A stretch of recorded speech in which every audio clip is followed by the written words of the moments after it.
Hey guys, it's Generalkidd here. How's everyone doing today? So, for today's video, as promised, I will be showing you guys the full 4K 60F gameplay footage of the mission Tip of the Spear on the first flight of Halo MCC for PC. So previously, I've done a couple videos showing you guys, the cutscenes in 4K and other stuff like that. So for this video, I'll be showing you guys all of it. The cutscenes, gameplay, a little bit of the menus here and there, which you can see now. You can see all the current settings of MCC PC, Master Chief Collection for PC, for those of you who don't know what MCC is. But anyways, keep in mind, this is the first flight of MCC for PC. Basically, it's almost like a beta version of it, but it's not actually a beta, it's more of a flighting, to test certain aspects of it. But for now, this is all that exists for MCC PC, for the public at least, for people who got into the first flight. You can see most of the settings available only include like keyboard and controller settings, as well as a few gameplay settings here and there. But the only mission available, as you've probably guessed by now, based on the videos I've uploaded previously, is that Tip of the Spear from Halo Reach is the only one available. We could do different settings, of course, different difficulties, but I prefer easy difficulty because that is the correct way to play Halo, as you all remember from that one video posted like way back. But anyways, I ran a poll a couple days ago about this video. I was gonna upload it anyways, but I was curious whether you guys wanted just the gameplay with no commentary, just the sound and everything. But the vast majority of people wanted commentary, so without further ado, here I am, giving you guys my commentary. So, to be honest, the reason why I asked the question is because I don't really know what to talk about for the entirety of the video.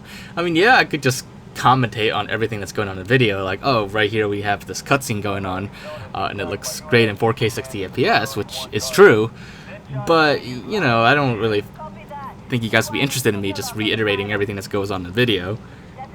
A lot of it's self-explanatory anyways, but don't worry, I won't be doing that entirely. Every now and then I'll be pointing out a few interesting parts here and there, but I know a lot of you have been requesting this for a while, even in my post about whether I should do commentary or not. So without further ado, I will be telling you guys a lot of puns in this video, since I don't really feel like just recapping everything that goes on in the video. So without further ado, here's finally the return of puns. But before I get into the puns again, a lot of you pointed out in the cutscene video and the graphics comparison video that the Warthog that just crashed there was already destroyed.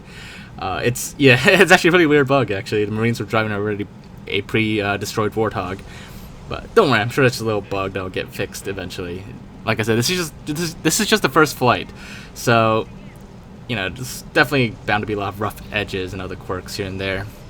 So don't take this as the final product, saying oh, it's broken and it's gonna remain broken forever or something like that. No, it's just an early. It's still pretty early in the porting process. So like I said, there'll be a few quirks here and there still. But anyways, the moment you've all been waiting for. How many tickles does it take to make a squid laugh? 10 tickles. Get it? Tentacles? So, what do you call fake spaghetti? An impasta. Now, I know in older videos from a year ago when I told puns, I would also include canned laughter into it. I didn't feel like doing it this time around. In fact, a lot of people didn't actually like it anyways, so I'm not including it this time around. But anyways, moving right along.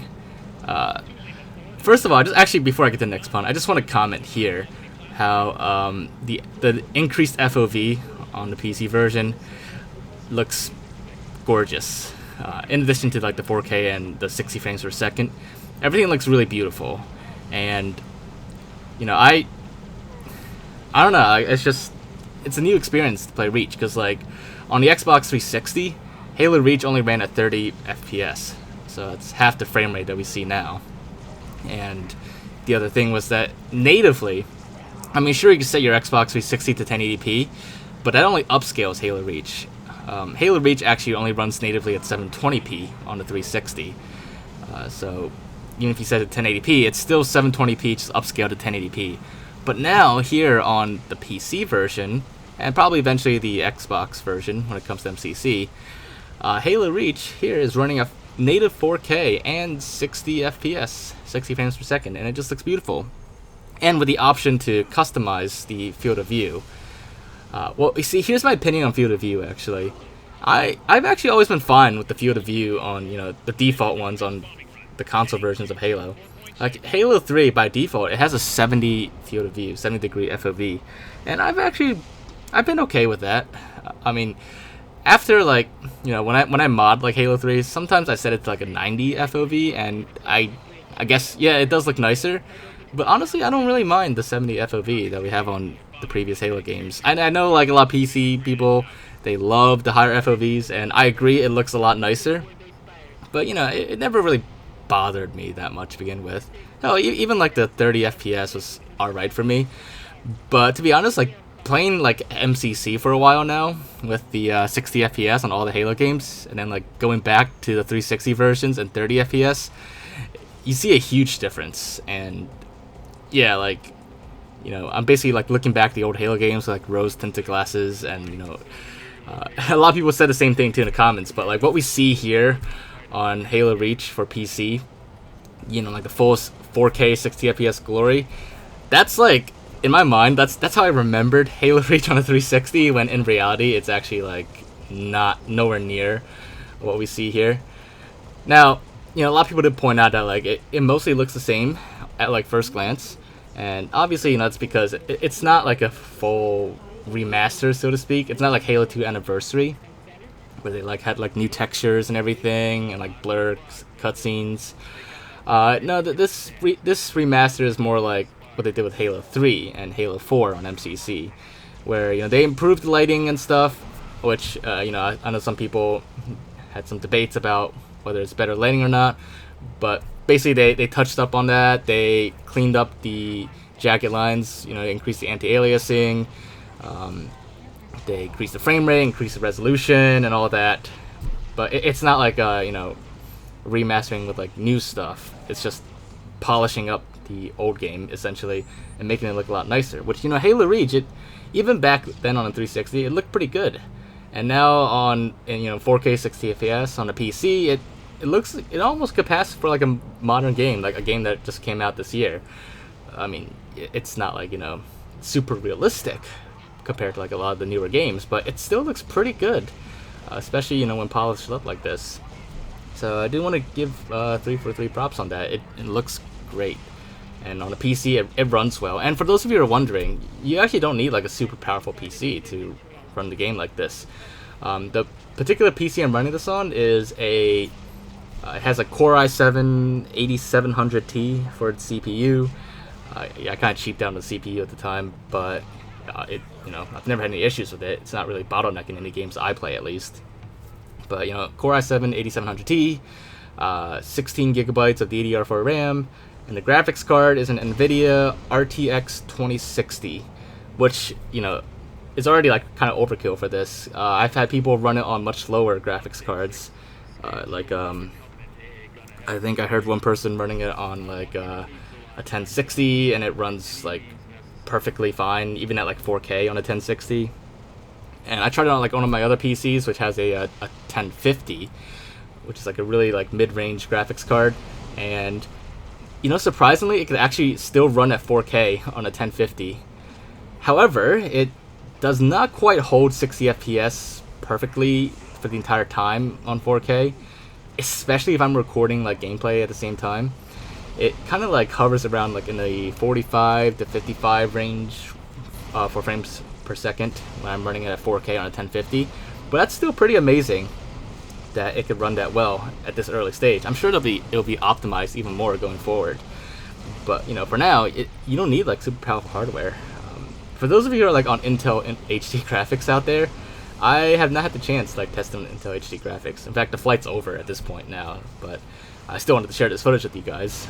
I know, like, some other YouTubers out there have uploaded their own gameplay footage or streamed it, but I wanted to show you my own version of it. And of course, the best quality I could possibly get you guys with it. But anyways, yeah. So for those of you worried like that you need to like go out and buy like $2,000 gaming PCs just to play MCC on PC, don't worry about it. Chances are you're probably already set. I mean, you know, assuming you have like relatively modern hardware, you know, if you have like an NVIDIA GeForce 8400 from like way back, yeah, you're not gonna be running this game that well, if at all. But you know, if you have like something from like the mid to high end 700 series, maybe 600 series, you can probably run the game pretty well, especially at like 1080p. But you know, even for like 4K, if you have a 4K monitor or TV hooked up to your PC, you know, even like if you don't really care about like the 60 FPS, you can still get a pretty good 4K experience running it on like a 1050 and probably even like a 950 or 960. But yeah, as for Intel HD graphics, like I said, the flight's over. I haven't had a chance to test it yet, but you know, maybe in the next flight that I'm in or whatever that's available, I'll let you guys know if Intel HD graphics can handle it, because I know a lot of people still game on Intel HD graphics out there, and you know, it's gotten a lot better in recent years. It runs pretty well actually, so I wouldn't be surprised if Intel HD graphics could run MCC PC at acceptable resolutions and frame rates. But anyways, got really sidetracked here. So I was at the hospital the other day, and this doctor got a call from a patient saying that he's invisible. The doctor told him that he can't see him right now. Yeah. So I burned 2,000 calories the other day. That is definitely the last time I leave brownies in the oven while I nap. So I was at a show the other day. I saw a Spanish-speaking magician doing a really cool magic trick. He said uno, dos, and then he disappeared without a trace. Get it? Anyways, so you know, got a few more puns in there, but I just want to also remark that some people have pointed out that like the lighting can be a little too bright at times, and it's kind of like a common trend with all the other remasters on the Master Chief Collection, like with Halo 3 and Halo 4, I think. And I can agree with that, actually. I have noticed that trend, and I don't know. It's debatable. I do actually like the brighter lighting. I guess I might be in a minority when I say that, because like a lot of the 360 games, I remember like back in the day, I thought like some missions, some levels were like way too dark. Like I know like some missions were supposed to have like a dark, gritty feel to them, but like just definitely like dark and gritty, and like just like plain too dark that you can't see anything like clear enough. You know, Halo 2 had like a lot of that issues on the original Xbox, in my personal opinion, especially when I go back and play it now. Halo 3 had that too, and like ODST was like a really big offender with that. I remember I had to like actually change the brightness settings on ODST to like maximum, just so I could like it could be playable enough to me, even with the visor mode. It was just too dark. And on MCC, you know, the brightness in ODST is just right. As for Halo Reach, you know, so far I think it's okay. I kind of like the brightness better, the increased lighting. It's just my preference though. But I'm sure like in the future, like with the final release, there'll be graphic settings that you could like change, adjust the level of brightness in a game anyways. That would be my guess at least. So for those of you who don't necessarily like the brighter lighting, I wouldn't worry too much about it yet. I'm sure there'll be like a way to change it in the future on the PC version. So don't worry about it too much. But I'm curious, like show of hands, like, well, I mean, show of comments. Do you guys prefer the brighter lighting, or do you prefer like the darker lighting on 360? I know like in a graphic comparison video, that seemed to be like pretty controversial, sort of. But you know, I'd like a more official poll, I guess, in this case, or a more official discussion about it. It's because you know, I think it really does come down to preference. But some people, I'm just curious like how many people actually like it. I don't know like if I'm in a minority with like liking the brighter lighting or not, but you know, I'm just curious, and I'll take a look in the comments what you guys think. But anyways, I can't believe I got fired from the calendar factory the other day. All I did was take a day off. Like, really? eBay is really great, but sometimes it can be really useless. the other day I tried looking up lighters, and all they had was 13,749 matches. You can't really trust atoms, by the way. They make up everything. Also, suggestion, great read suggestion for you guys, but I've been reading a book about anti-gravity. It's really interesting, and it's basically impossible to put down. Also, I want to give a shout out to my buddy out there for explaining the word many to me. It means a lot. Oh, also, everyone watch out. Don't spell part backwards. It's a trap. But anyways, wow, we've actually starting to come towards the end of this video. I actually kind of speed runned. I don't know actually what's the correct way to say speed run in the past tense. Sped runned or speed runned or speed ranned. I don't know, but yeah, actually I'm pretty quick through this mission. Obviously I know there's like much better speed run tactics, but I kind of just like breezed through it. And now we're at the end now, which you've already seen all these cutscenes, but you know, actually just one interesting thing I want to point out, and I actually, all right, so whoever's like able to, like right here, you see these falcons, all these like low detail falcons flying around in the distance. I don't know if that was only a 360 version originally. In my video where I did a graphics comparison, it wasn't there on the 360 version for me, but I looked up other people's Halo Reach cutscene videos of that mission. I'd say like it was almost 50-50. Some videos filmed on what I assumed to be the 360 version. It maybe might have been the Xbox One backwards compatible version, but some of them did have the Falcons, like maybe less Falcons, like half as many, or maybe like one or two of those Falcons, but not as many as the PC version. But I'm curious, like for people who still have Reach on a 360 and people who have it on the Xbox One backwards compatible edition, could you like do me a favor and like test it out? Just get to that cutscene and then let me know, like, you know, first of all, what console you're playing on, or if you played on both, and then let me know like if you see those low detail Falcons, because I don't know, like it seems like they sometimes show up there and other times don't. But yeah, so just let me know in the comments, and that'll be great help. But before I end this video, I just want to do one more quick pun. So, you know, I wasn't originally going to get a brain transplant, but then I changed my mind, and that's why I'm doing puns again now. I got the pun brain back. But anyways, we'll see if I do more in the future. But hopefully you guys did enjoy this video and this commentary, quote unquote. If you did, make sure to leave a like, leave your thoughts in the comments, and I will see you all next time. Bye, guys.